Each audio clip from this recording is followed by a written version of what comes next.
Hi everyone, welcome back to house of MK. Friends, ఈరోజు నేను చేస్తున్న రెసిపీ పెరుగుతో బెండకాయ కర్రీ చేస్తున్నాను. చాలా టేస్టీగా ఉంటుందండి. ఇది అన్నంలోకైనా చపాతీలోకైనా చాలా బాగుంటుంది. ఈ రెసిపీ ఎవరైనా చేయకపోతే ట్రై చేయండి, చాలా చాలా బాగుంటుంది.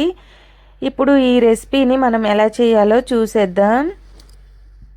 ఈ కర్రీ చేసుకోవటానికి ముందుగా 1/2 కేజీ వరకు బెండకాయలు తీసుకోవాలండి. ఇవి వాటర్లో సాల్ట్ వేసి నీట్గా కడిగేసి క్లాత్తో తుడుచుకొని కట్ చేసుకోవాలి. కొంచెం పెద్ద సైజు ముక్కలుగా కట్ చేసుకోవాలండి. మనం చెక్ చేసుకుంటూ ముక్కలన్నీ కట్ చేసుకోవాలి, ఎందుకంటే ఏమైనా పురుగులు ఉంటాయేమో చెక్ చేసుకోవాలి. ఇలా నీట్గా కట్ చేసుకొని పెట్టుకోవాలి. ఈ బెండకాయ ముక్కలు కట్ చేసుకున్న తరువాత దీనికి ఆనియన్స్ కూడా కట్ చేసుకోవాలండి. ఇక్కడ నేనైతే పెద్ద సైజు ఆనియన్ ఒకటి ముక్కలుగా కట్ చేసుకున్నాను. అలాగే ఒక 4 పచ్చిమిర్చి కూడా కట్ చేసుకోవాలి.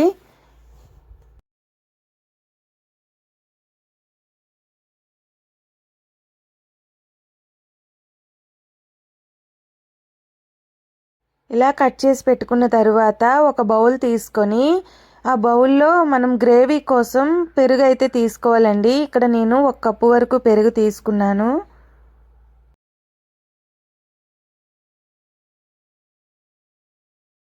ఇప్పుడు ఈ పెరుగును కవ్వంతో బాగా చిలుక్కోవాలండి. ఆ తర్వాత దీంట్లో పసుపు, తగినంత కారం, గరం మసాలా, ధనియాల పొడి, జీరా పొడి, అలాగే సాల్ట్ ఇవన్నీ వేసుకొని బాగా కలుపుకోవాలి. ఇదంతా బాగా కలిసిపోయిన తరువాత వీటిని పక్కన పెట్టుకొని స్టవ్ ఆన్ చేసి ప్యాన్ పెట్టుకోవాలి. ఇప్పుడు దీనిలో ఆయిల్ వేసి మనం కట్ చేసి పెట్టుకున్న బెండకాయల ముక్కలన్నీ వేసుకోవాలండి. ఈ ముక్కలన్నీ ఫ్రై చేసుకోవాలి. ఇవి కొంచెం కలర్ వచ్చేటట్లుగా ఫ్రై చేసుకోవాలండి. ఇలా ఫ్రై చేసుకోవడం వలన మనకి బెండకాయల్లో జిగురు అది తగ్గుతుంది. ఇలా అన్ని వైపులా కలుపుతూ ఫ్రై చేసుకోవాలి.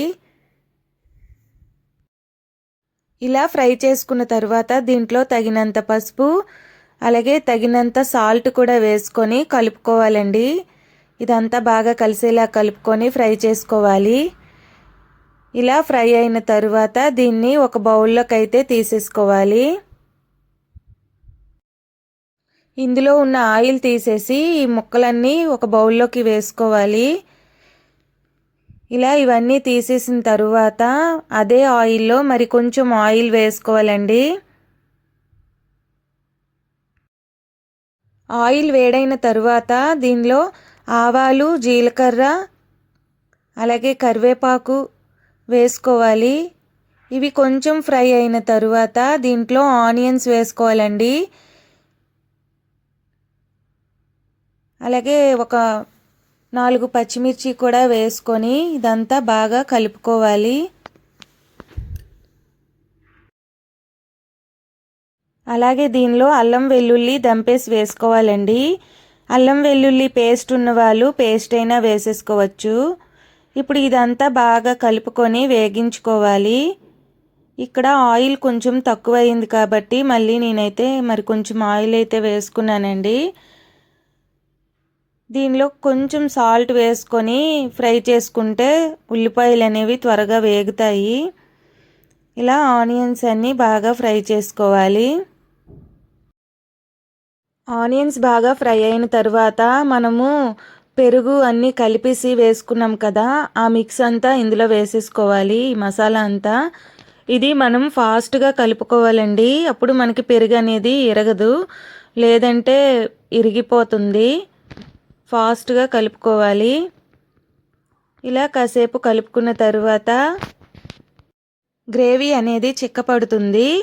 అటువంటి టైంలో మనం వేగించి పెట్టుకున్నాం కదా ఈ బెండకాయ ముక్కలన్నీ అందులో వేసేసుకోవాలి.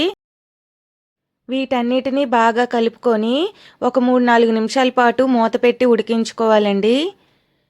ఇలా మూత పెట్టి ఉడికించుకున్న తరువాత మనకి గ్రేవీ కూడా కొంచెం దగ్గరికి అవుతుంది.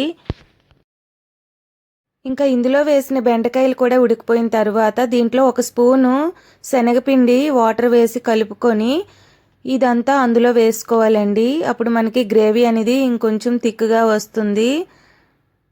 టేస్ట్ కూడా చాలా బాగుంటుంది. ఇంకా ఈ గ్రేవీ ప్రిపేర్ చేసుకున్నప్పుడే మనం సాల్ట్, కారం అన్నీ గరం మసాలా వేసుకున్నాం కదా. ఇంకా ఏమైనా సరిపోకపోతే మనం సాల్ట్ చెక్ చేసుకొని వేసుకోవచ్చండి. ఇంకేమీ వేయనవసరం లేదు. కర్రీ అయితే చాలా బాగా వస్తుంది. ఇప్పుడు మనం శనగపిండి వేసుకోవడం వలన కూడా ఈ గ్రేవీ అనేది థిక్ అవుతుంది. ఈ మూత పెట్టుకొని ఒక 2 నిమిషాలు ఉంచుకోవాలండి. ఇంకా ఫైనల్గా మనకి కర్రీ అయితే రెడీ అయిపోతుంది. ఫైనల్గా దీనిలో కొత్తిమీర వేసుకుంటే మనకి కర్రీ అయితే రెడీ అయిపోయిందండి. బెండకాయ పెరుగు కర్రీ అయితే రెడీ అయిపోయింది. ఒకసారి మీరు కూడా ట్రై చేయండి, చాలా బాగుంటుంది. ఈ వీడియో కనుక మీకు నచ్చినట్లయితే ప్లీజ్ లైక్ చేయండి, షేర్ చేయండి, కామెంట్ చేయండి. కొత్తగా ఎవరైనా నా ఛానల్ని చూస్తే సబ్స్క్రైబ్ చేసుకోండి. మీ ఫ్రెండ్స్ అండ్ ఫ్యామిలీ మెంబర్స్కి షేర్ చేయండి. నా ఛానల్లో మరికొన్ని వంటల రెసిపీస్ అయితే ఉంటాయి. నా ఛానల్ వీడియోస్ నచ్చిన వాళ్ళు లైక్ చేయండి. అలాగే మరొక రెసిపీతో మళ్ళీ కలుద్దాం. Thanks for watching. Bye bye.